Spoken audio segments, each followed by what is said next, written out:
ఆ రోజు ఖండించారు వైసీపీ నాయకులు కానీ జర్నలిస్టులు కానీ అందరూ కూడా. క్యాష్ ట్రాన్సాక్షన్స్ ఎందుకు చేస్తున్నారు?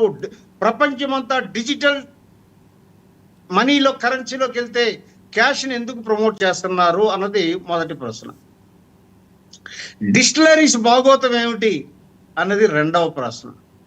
మూడవ ప్రశ్న వర్మ గారు, అసలు వీళ్ళు కనిపెట్టినటువంటి ఒక మెథడాలజీ లిక్కర్ స్కామ్లో నేను చెప్తున్నాను, అంటే నేను అంత డీటెయిల్గా ఇప్పుడు చెప్పలేను, ఇన్వెస్టిగేషన్లో ఉంది. ఇన్వెస్టిగేషన్ ఉంటప్పుడు దాని గురించి మనం మాట్లాడకూడదు. ఒక పర్టికులర్ అవర్లో పీరియడ్లో మధ్యాహ్నం 3 to 4 ఫలానా బ్రాండ్స్ అమ్మండి, అది అకౌంట్లోకి రాలేదు, గవర్నమెంట్ అకౌంట్లోకి రాలేదు, ట్యాక్స్లోకి రాలేదు.